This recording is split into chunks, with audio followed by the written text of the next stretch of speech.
우리에게 주시는 하나님의 말씀은 예레미야 1장 4절부터 10절까지입니다. 제가 봉독해 올리겠습니다. 여호와의 말씀이 내게 임하니라. 이르시되 내가 너를 복중에 짓기 전에 너를 알았고 네가 태에서 나오기 전에 너를 구별하였고 너를 열방의 선지자로 세웠노라 하시기로 내가 가로되 슬프도소이다. 주 여호와여 보소서. 나는 아이라 말할 줄을 알지 못하나이다. 여호와께서 내게 이르시되 너는 아이라 하지 말고 내가 너를 누구에게 보내든지 너는 가며 내가 네게 무엇을 명하든지 너는 말할지니라. 너는 그들을 인하여 두려워 말라. 내가 너와 함께하여 너를 구원하리라. 나 여호와의 말이니라 하시고 여호와께서 그 손을 내밀어 내 입에 대시며 내게 이르시되 보라 내가 내 말을 내 입에 두었노라. 보라 내가 오늘날 너를 열방 만국 위에 세우고 너로 뽑으며 파괴하며 파멸하며 넘어뜨리며 건설하며 심게 하였느니라. 아멘. 너를 열방의 선지자로 세웠다. 하나님께서 이 진짜 예레미야에게 직접 말씀하신 거죠. 너를 열방의 선지자로 내가 뽑았는데 너를 복중에 짓기 전에 내가 너를 알았고 네가 태에서 나오기 전에 내가 너를 구별하였다. 너를 열방의 선지자로 세우기 위해서. 이 성경에 보면 욥이라는 사람도 나와요. 동방에서 가장 큰 자라, 가장 큰 부자라는 얘기겠죠. 그 욥기 그 3장에 보면은요, 그렇게 부자였고 자녀들도 많았고 그랬는데 진짜로 자기 생일을 저주하는 그런 장면이 나오죠.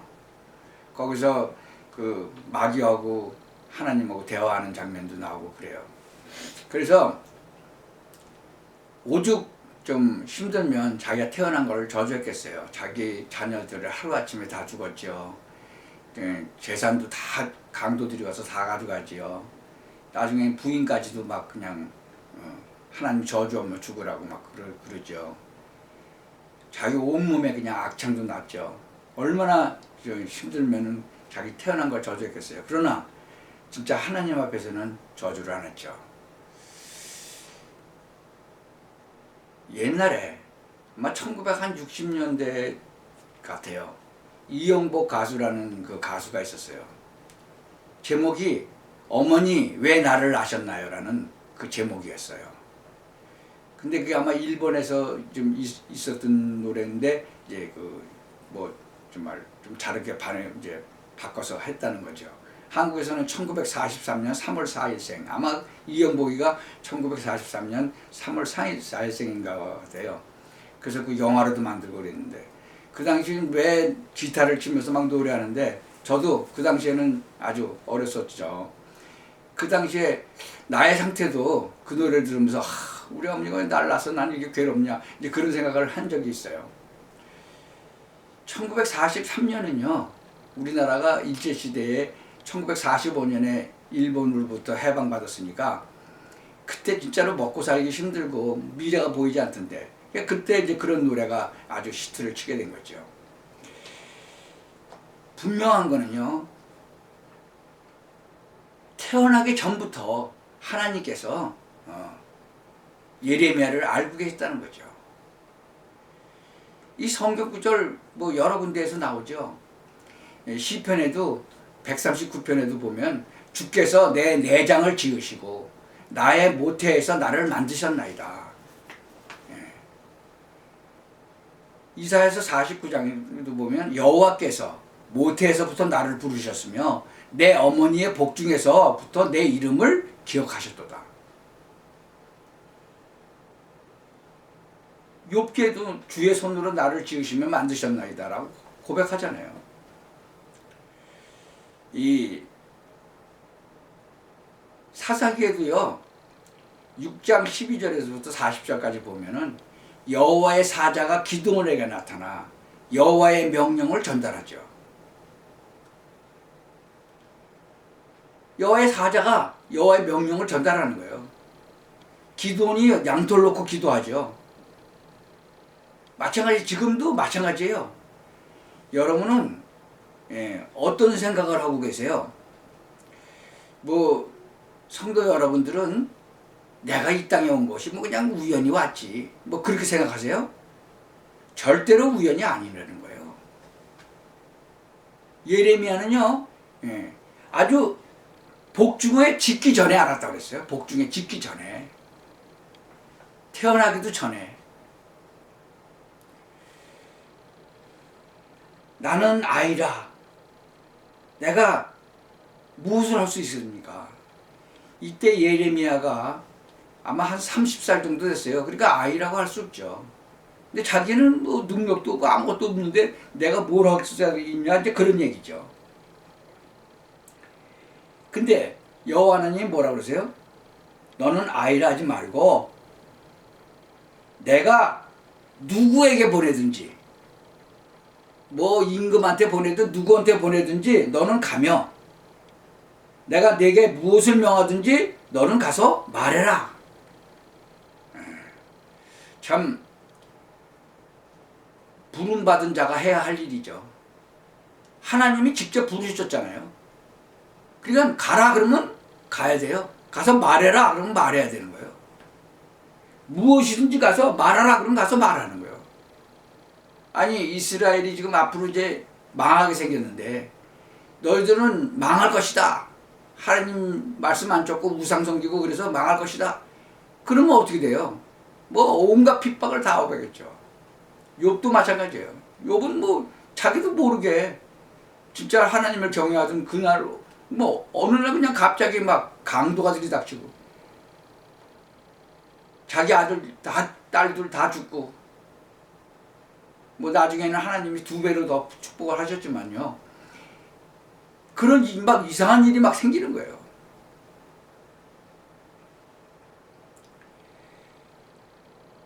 제가 진짜로 하나님께 부름을 받고, 막 부름을 받고 목회자의 길로 가려고 그럴 때, 전도자의 길로 가려고 그럴 때 나를 알고 오래전부터 알던 사람들이요, 많은 사람들이 깜짝 놀랐어요. 내가 목회자로 간다고 그러니까. 내가 그만큼 못된 놈이었다는 거죠. 사람들로 그러면. 그러니까 그런 나를 하나님께서 부르신 거죠. 우리가 하나님의 부르심에 기꺼이 순종해야 할 중요한 이유는요, 하나님께서 우리를 사랑하시고 선택하셔서 구원하셨고 우리의 아버지가 되주셨기 때문에요. 이것을 깨달은 사람들은 하나님께서 가라는 대로 가는 거예요. 가서 말하라는 대로 말하는 거예요. 제자들은요, 12제자들, 이 사도행전 1장 6절에서 9절을 보면 예수님께 묻죠. 아, 주님께서 이스라엘 나라를 회복하심이 이때니까. 그러니까 뭐라 그래요? 때와 기한은 아버지께서 자기의 고난에 두셨으니 너희의 알 바 아니다. 네가 왜 그런 것까지 알라고 그러냐? 오직 성령이 임하시면 너희가 권능을 받고 예루살렘과 온 유대와 사마리아와 땅끝까지 이르러 내 증인이 되리라. 바로 그걸 하라고 부르신 건데, 뭐 하나님 나라가 언제 옵니까? 우리가 언제 해방됩니까? 뭐 엉뚱한 소리 하고 있는 거예요. 우리가 성경을 읽으면서도요, 이렇게 엉뚱하게 얘기하면 안 돼요.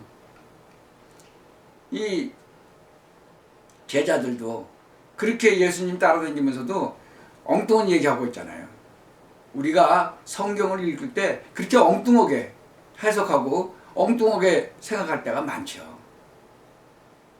지금 우리가 오늘 읽은 이 예레미야, 내가 너를 복중에 짓기 전에 너를 알았다. 네가 태에서 나오기 전에 너를 구별했다. 아예 구별을 미리 해놓으셨어요. 성도 여러분은 하나님께서 안 해놓으셨겠어요? 어떻게 생각하세요? 그냥 우연히 났다고 생각해요? 아니에요. 하나님은요, 이 성경에 기록되어 있는 사람들 말고 이 세상에 태어난 모든 사람들을 다 알고 계시는 거예요. 성경에 나온 기록되어 있는 사람들은 특별히 또 기록이 되어 있는 거죠. 왜? 우리한테 성경을 말씀을 주셔야 되는 거니까. 우리가 이 사도행전을 보면은요, 몇 장까지 있어요? 사도행전이 한번 찾아보세요. 28장까지 있죠. 28장.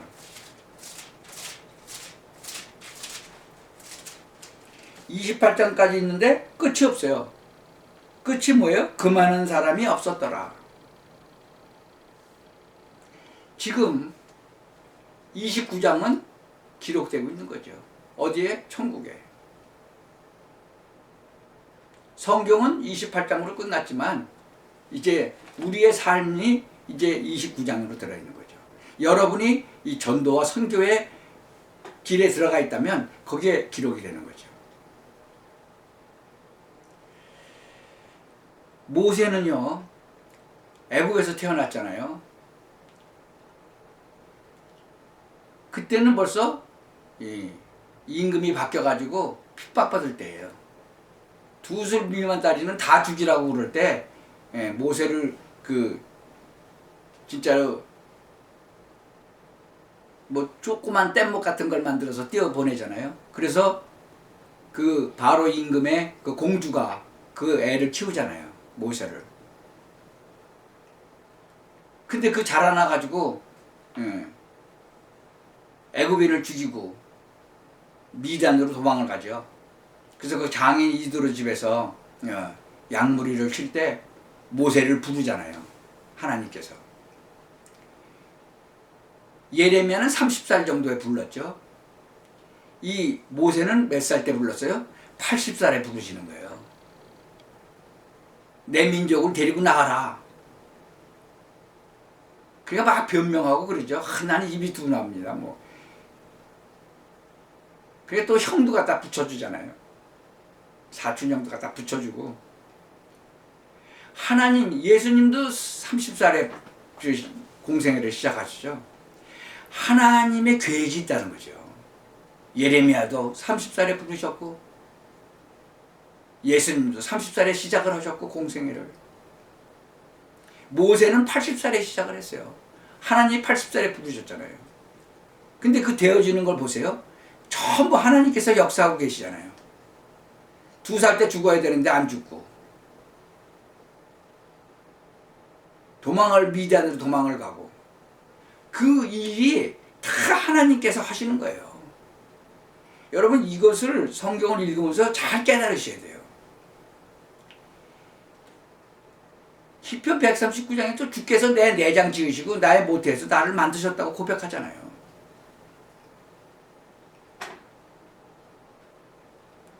지진 후에 불이 있으니 불 가운데도 여호와께서 계시지 아니하더니 불 후에 세미한 소리가 있었잖아요. 그 세미한 음성을 들으셔야 돼요.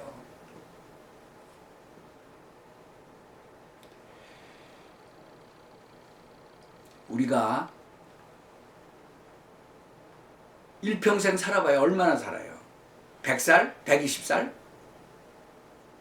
이 땅에서 사는 그 생명은, 이 목숨은요, 100살, 120살이면 끝나요. 좀 일찍 가는 사람도 있고. 그러나 우리에는 영원한 생명이 있는 거예요. 영생. 영원히 사는 거예요. 우리는 그것을 보고 가야 되는 거예요. 그러면 그동안에 이 땅 안에 사는 동안에 뭘 해야 되는지 이걸 알아야 되는 거예요. 너를 열방의 선지자로 불렀다. 그러면 하나님께 우리는, 하나님, 나는 뭘로 부르셨습니까?